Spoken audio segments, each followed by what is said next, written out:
안녕하세요. 블랙고시 마스터 신입니다. 2025년 1회 기가 기출문제풀이 시작합니다. 부모됨의 준비. 그래서 부모됨이 무엇이냐면 일단 자녀를 낳는 게 부모겠죠. 그리고 입양할 수도 있겠죠. 그래서 자녀를 낳거나 입양하여 양육과 교육으로 자녀를 훌륭한 사회의 구성원으로 길러내는 것이 바로 부모됨입니다. 그래서 개인적 의미는 부모라는 역할을 갖게 되고요. 가족의 결속력이 강화되고 인격적으로 성숙해지고 자아 성장의 기회를 가지게 됩니다. 그리고 자녀의 성장을 지켜보고 지원하며 성취감을 느끼게 되고요. 사회적 의미로는 가정과 사회의 안정성을 높이고 사회의 전통 문화를 다음 세대로 이렇게 이어주고 사회 구성원을 충원하여 사회의 유지와 발전에 기여하는 것입니다. 1번 문제는 부모됨의 개인적 의의였기 때문에 부모라는 지위를 획득하고 인격 성숙과 자아 성장이라는 것이 바로 개인적 의의입니다. 배우자 선택의 이론에는 총 5가지가 있는데요. 첫 번째는 교환 이론. 그래서 결혼을 통해 보상적인 결과를 극대화시켜서 비교 개념에 의해서 배우자 선택이 이루어지는 걸 말하고요. 공평 이론은 이익이 되는 교환보다는 공정한 거래에 더 매력을 느끼는 이론도 있고요. 동질성은 일반적으로 사람들은 자신과 유사한 조건을 가진 사람 또는 자신과 닮은 사람에게 매력을 느끼는 경향이 있다라고 말하는 유유상종이고요. 보완 욕구 이론은 윈치는 서로를 보완해 줄 수 있는 요인이 있을 때 두 사람은 매력을 느낀다고 주장합니다.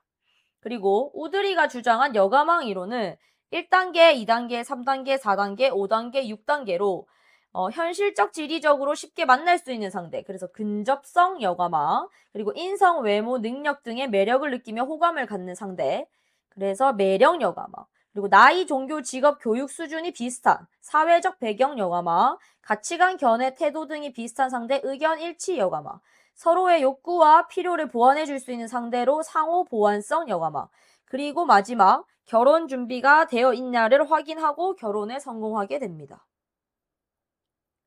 우드리의 배우자 선택 여가망 단계 중에 직업이 나랑 같은 계열, 자, 직업에 대한 부분은 바로 사회적 배경으로 답은 2번입니다.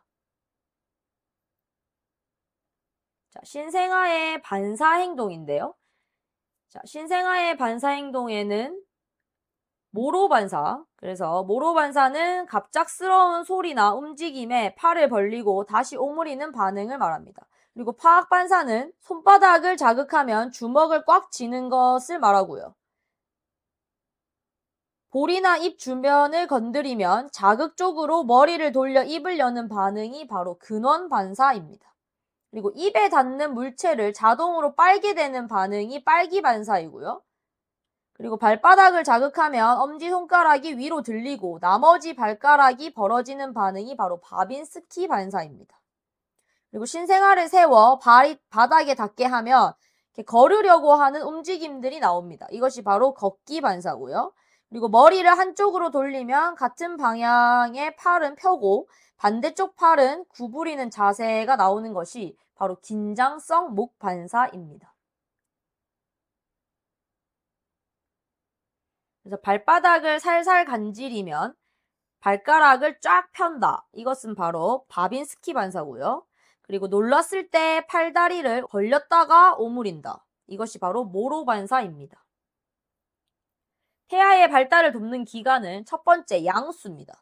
양수는 태아의 활동과 체온 조절을 돕고 외부의 충격으로부터 태아를 보호합니다. 출산 시 산도를 부드럽게 하고요. 태반은 모체의 자궁벽과 태아를 연결하여 영양 공급과 가스 교환, 노폐물 배출 등의 기능을 담당하는 기관입니다. 그래서 바로 여기 있어요. 태반.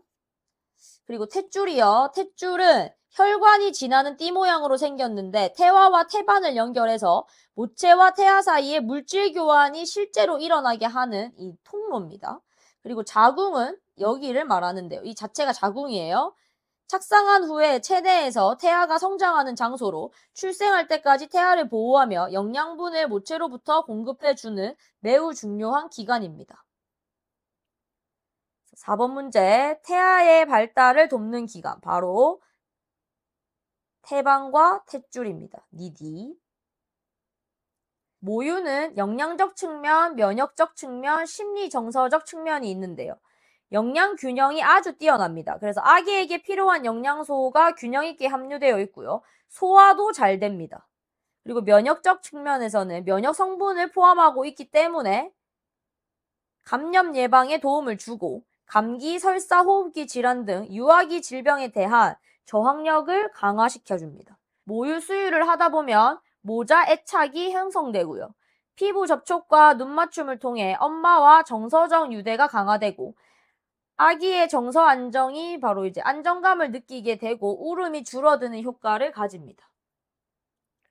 모유의 장점을 고르라고 하는데요. 소화가 잘 되고 흡수가 잘 되고 아기에게 필요한 영양소가 모두 골고루 들어있고 초유에는 면역 성분이 들어있고 태변 배설을 도와준다. 이것이 바로 기니디입니다.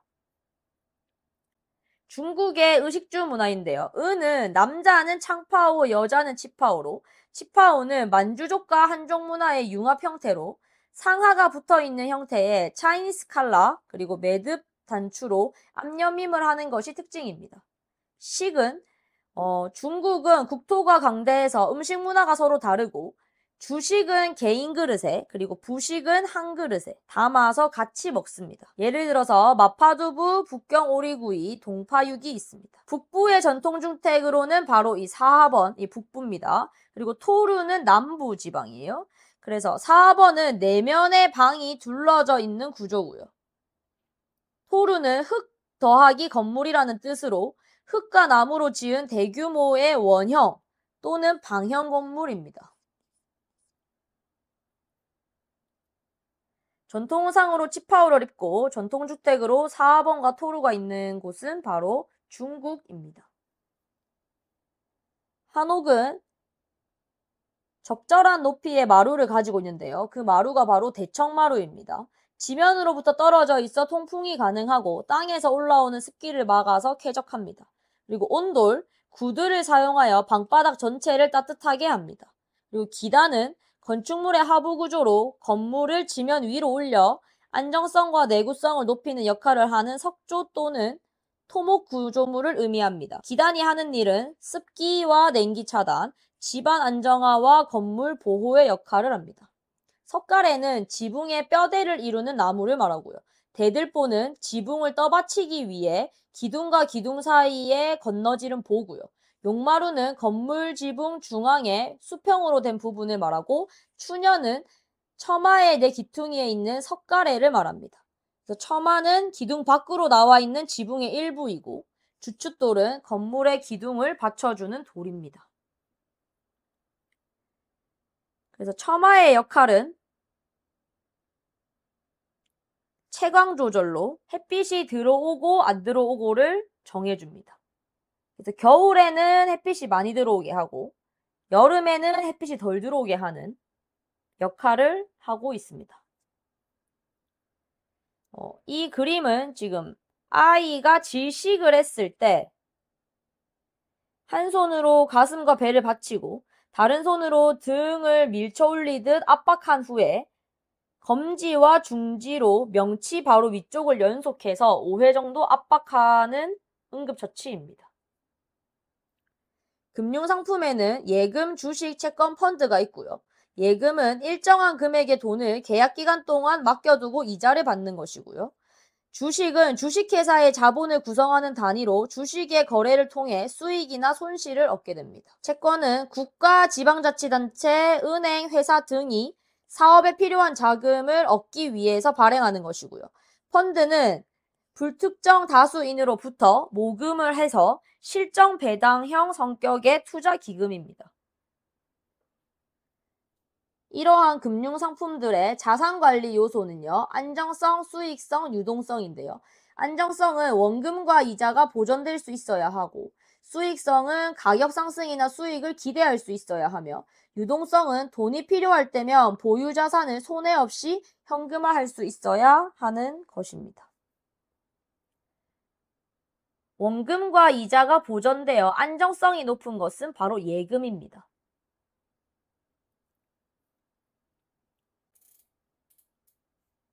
지속 가능한 소비는 사회적, 경제적, 환경적인 측면을 고려하여 지속 가능한 방식으로 현재 세대뿐만 아니라 미래 세대의 재화와 서비스에 대한 욕구를 충족시키는 것인데요.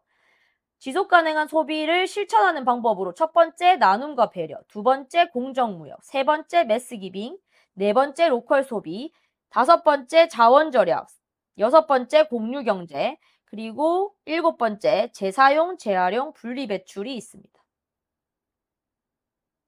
그래서 공정무역은 공정한 값을 지불하자는 것이고요.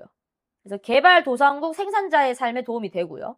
매스기빙은 소비자가 물건을 사면 금액의 일부가 기부금으로 전달되는 것을 말합니다.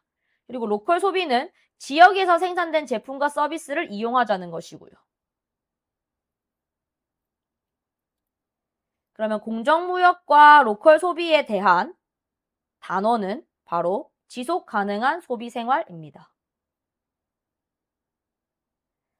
현대 사회에서 가족의 다양성을 보여주는 이제 새로운 유형들이 나오고 있는데요. 이것은 새로운 생활 방식과 가치관을 반영해서 나온 가족의 형태로 보면 됩니다. 그래서 딩크족은 자녀는 없는 가구를 말하고요. 그다음에 통크족은 통크계라는 표현에서 유래한 것으로 과감하고 자신 있게 소비하는 사람들을 지칭하고요. 파이어족은 경제적 독립을 이루고 가능한 빨리 은퇴하는 사람들을 지칭하고요. 캥거루족은 자식이 부모 집에 나이가 들어서도 계속 살고 있는 경우를 의미합니다. 그래서 취업을 하지 않고 부모와 함께 살거나 취업을 했지만 경제적으로 독립하지 못하고 부모에게 의존하고 있는 젊은 세대는 바로 캥거루족입니다. 가족 생활 주기는 총 3가지가 있고요. 가족 형성기, 가정 확대기, 가정 축소기가 있습니다. 가정 형성기는 새로운 가족 관계에 적응하고 원만한 친족 관계를 유지하고요. 서로의 성격과 가치관 등에 적응하고 부부 간의 친밀감을 형성하며 가족 내 역할 분담과 장기적인 가족 생활을 수립합니다. 그리고 가정 확대기는 자녀 양육기와 자녀 교육기로 나뉘는데요. 부모의 역할과 책임에 대해 이해하고 적응하며 자녀 출산 및 양육으로 인한 집안일 재조정 및 양육 방법 수립, 그리고 자녀를 위한 물질적 정서적 가정환경 조성, 자녀 양육 및 교육과 주택 마련을 위한 경제적 계획 세우기가 있습니다. 그리고 자녀 교육기는 자녀의 발달 특성에 따라서 교육 방법이 달라질 거고요. 그때 가장 중요한 것은 자녀와의 의사소통입니다. 그리고 모든 가족 구성원들이 책임져야 하고요. 그리고 자녀의 교육 및 결혼, 노후 대비를 위해서 경제적 기반도 마련합니다. 가정 축소기는 이제 자녀들의 독립으로 인해서 은퇴 후 가족 생활을 준비하고 안정적인 노후 생활을 위해서 경제적 안정을 도모하는 것이고, 노후기는 이제 조부모의 역할에 대해 준비하고 적응하고 신체적 노화에 대해서도 적응합니다. 그리고 경제적 자원을 어떻게 안정적으로 관리할 것인가 고민하고 배우자, 친구, 자신 등 죽음에 대해서 심리적으로 준비하는 시기를 말합니다. 가족 생활 주기별 발달 가업을 순서대로 바르게 배열한 것인데요. 순서는 가정 형성기, 그 다음 가정 확대기, 그리고 가정 축소기가 있어서 BAC가 정답입니다. 그래핀은 신소재로 탄소 원자들이 벌집 모양으로 이렇게 모여 있습니다. 흑연의 한 층이 바로 그래핀이고요. 그래핀은 투명성이 있는데 빛의 97.7%를 투과하기 때문에 거의 투명하고요. 강도는 강철보다 약 100배 강합니다. 그리고 전기 전도성은 구리보다 전기가 더 잘 통하고요. 열 전도성은 매우 뛰어납니다. 유연성은 얇고 구부러지지만 잘 찢어지지 않습니다. 탄소 원자가 서로 연결되어 벌집 모양의 구조를 이루고 있는 물질은 바로 그래핀으로 구부려도 같은 화질을 구현하여 휘어지는 디스플레이 제작에 활용되기도 합니다. 첨단 제조 기술 중에 3D 프린터인데요. 3D 프린터는 3차원 모델링 소프트웨어를 이용하여 3차원 도면을 바탕으로 재료를 열에 녹여서 한 층씩 쌓아 올리면서 제품을 만드는 것입니다. 그래서 1단계 모델링, 2단계 슬라이싱, 3단계 프린팅, 4단계 후처리입니다. 3D 프린터에 대한 설명인데요. 제품을 입체적으로 가공할 수 있다가 바로 3D의 뜻이고요. 그 다음에 제작 과정은 설계, 출력, 후처리로 해서 답은 니디입니다.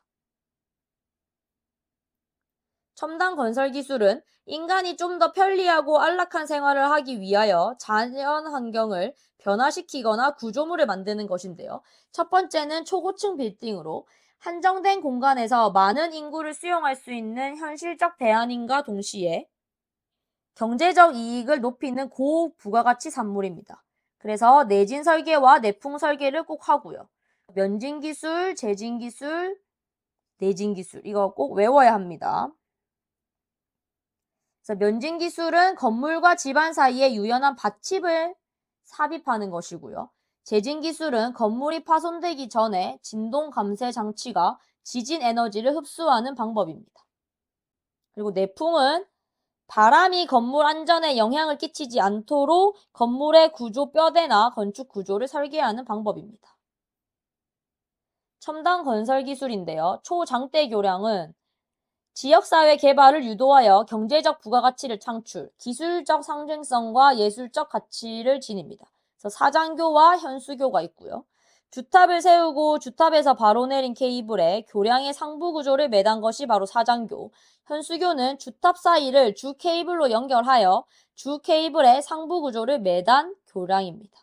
그래서 또 하나 필요한 것이 바로 이 고강도 케이블 기술, 그리고 안전관리 시스템, 첨단 도로 포장 공법으로 에폭시 아스팔트는 기존 아스팔트보다 더 얇은 포장을 가능하게 하여 교량의 무게를 줄이는 역할을 합니다. 그리고 첨단 설계가 반영된 교량 상판으로 바람의 영향을 적게 받도록 상판을 유선형으로 설계하였고, 겉옷, 즉 대들보는 수평 압력 및 비틀림의 강한 특성을 지녔습니다. 다음에서 설명하는 교량에 사용되는 기술로 옳지 않은 것인데요. 현수교나 사장교, 초장대 교량이죠. 그래서 여기서 사용하는 기술 첫 번째 안전관리 시스템, 두 번째 고강도 케이블 기술, 세 번째 첨단 도로 포장 공법입니다. 그래서 답은 1번입니다.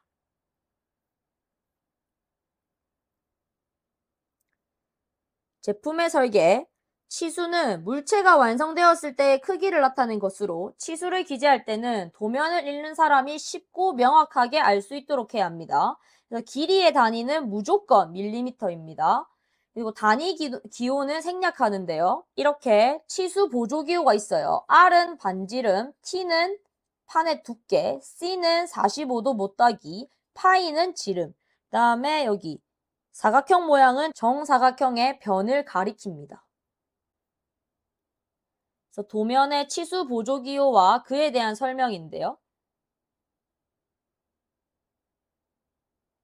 R은 반지름이고 20은 숫자고 그리고 단위는 무조건 밀리미터입니다. 그래서 답은 2번입니다.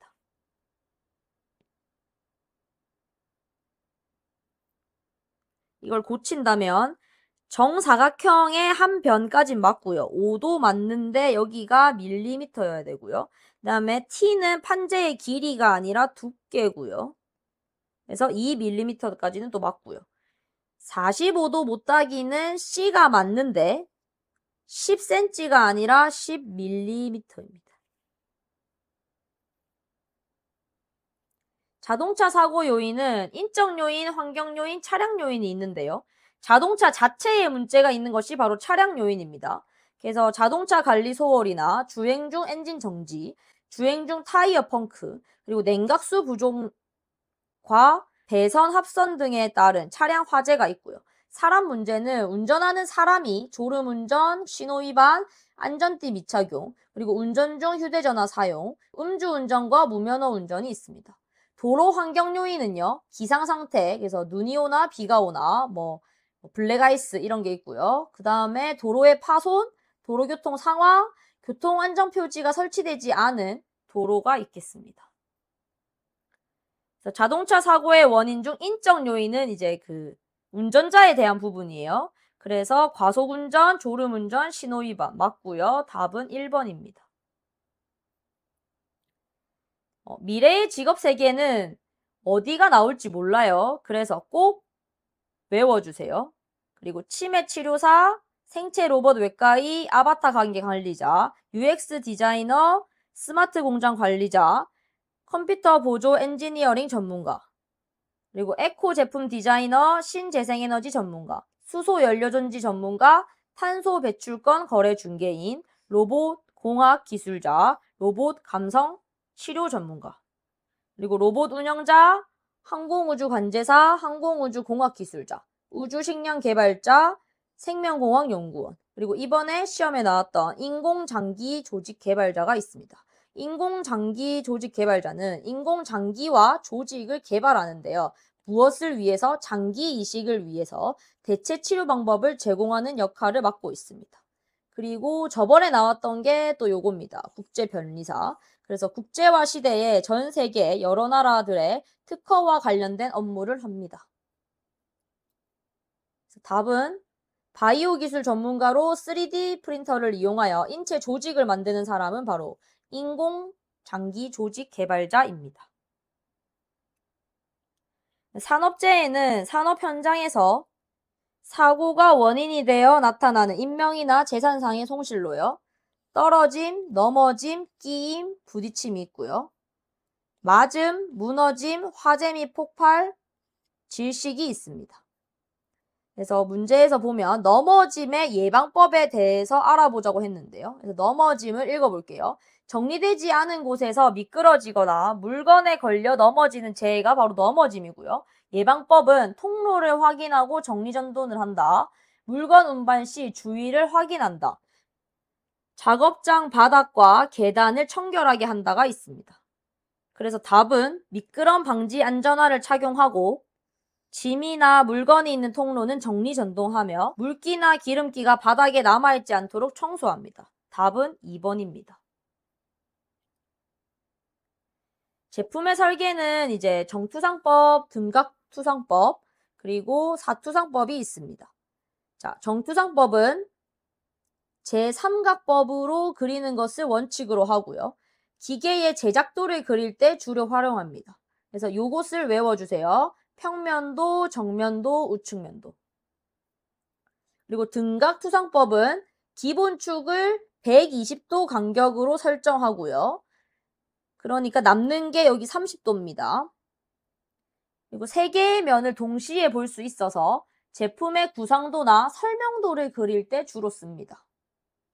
사투상법은 각 꼭지점에서 45도를 이루는 빗금이고요.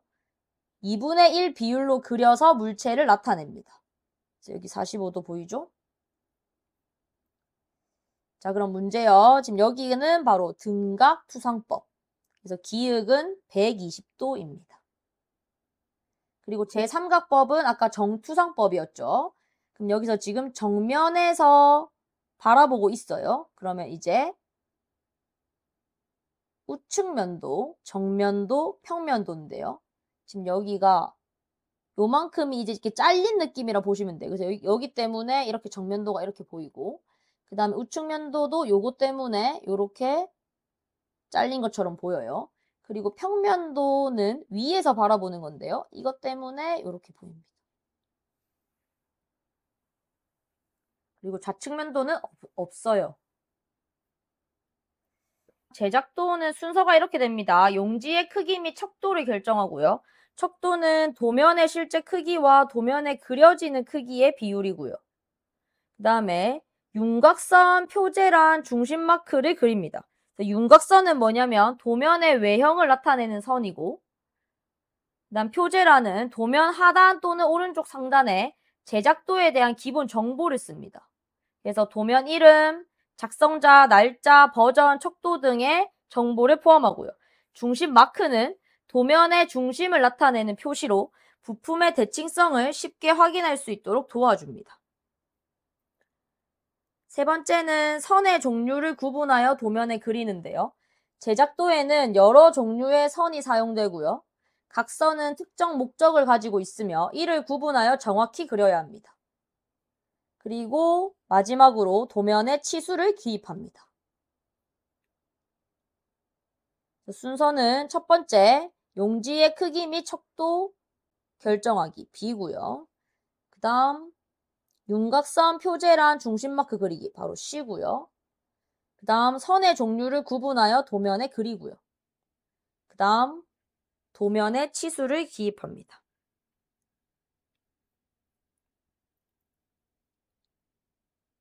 친환경 자동차는 하이브리드, 플러그 하이브리드, 전기, 수소 연료 전지가 있습니다.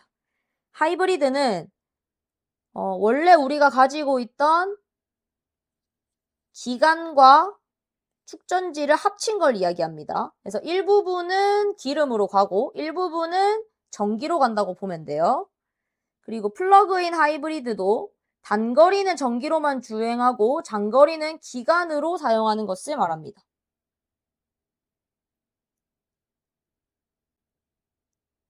그리고 전기자동차는 축전지밖에 없습니다. 축전지의 경량 및 소형화, 충전시간 단축이 해결 과제입니다. 수소연료 전지는 여기 연료 전지와 보조 축전지 그리고 수소 탱크가 있습니다. 전기자동차의 특징에만 표시한 학생을 고르라고 되어 있는데요. 전기자동차는 전동기로 구동하고 축전지에 전기에너지를 충전합니다. 연료 탱크 없습니다. 그래서 답은 C입니다. 제품의 구상은 두 가지 기법이 있는데요. 확산적 사고 기법이 있어요. 확산적 사고 기법은 문제를 확인하고 이를 해결하기 위해서 다양한 아이디어를 내는 기법이고요. 첫 번째 브레인스토밍. 그래서 문제에 대한 해결 방안을 생각할 때 머릿속에 떠오르는 대로 아이디어를 내게 하는 방법입니다. 그리고 마인드맵은 생각 지도로 중심 주제로부터 가지에 가지를 계속 붙여나가면서 생각이나 아이디어를 확장시키는 방법이고요. 스캠퍼는 대치, 혼합, 적용, 수정, 다른 용도로 사용, 제거, 재배열 등 항목을 제시하여 다양한 아이디어를 발상하도록 하는 방법입니다. 그 다음에 반대로 수렴적 사고기법은 여러 가지 아이디어 중에서 가장 맞는, 가장 알맞은 해결책을 선택하는 건데요. 그래서 역브레인스토밍, 구상한 아이디어를 실제로 제작하거나 적용했을 때 발생하는 문제점과 단점을 미리 생각해서 이 해결책이 괜찮겠다 혹은 괜찮지 않겠다를 결정하고요. 평가행렬법, 아이디어를 창의성, 실용성, 경제성, 제작 가능성 등 기준에 따라서 체계적으로 평가해 봅니다. 그리고 PMI, 제한된 아이디어의 장점, 단점, 흥미로운 점을 따져본 후에 그 아이디어를 평가하는 기법입니다. 그래서 문제는 여러 가지 아이디어를 평가해서 가장 적절한 아이디어를 선정하는 수렴적 사고 기법이다 라고 적혀 있죠. 이것이 바로 평가 행렬법입니다. 마인드맵과 브레인스토밍은 확산적 사고 기법입니다. 표준은 사회활동과 산업활동에 있어서 효율성과 편의성을 높이기 위해 일정한 기준과 규칙을 만든 것이고요. 표준화는 실질적이거나 잠재적인 문제와 관련해 주어진 상황에서 최선의 질서를 확립하는 것을 목적으로 일상적이고 반복되는 사용을 위한 규정을 수립하는 활동입니다. 표준특허란 국제표준화기구에서 제정한 표준규격에 등록된 특허로 그 특허 기술을 침해하지 않고서는 제품을 제작, 판매, 수리할 수 없는 특허를 말합니다.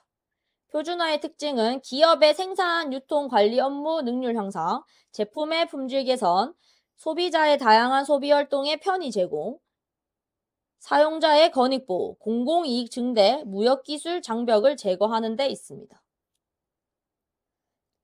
표준 규격으로 인정된 USB는 단자 규격의 통일로 데이터 전송과 전원 공급이 쉬워졌습니다. 자, 그럼 여기까지 2025년 1회 기가 기출문제 풀이였습니다. 파이팅입니다.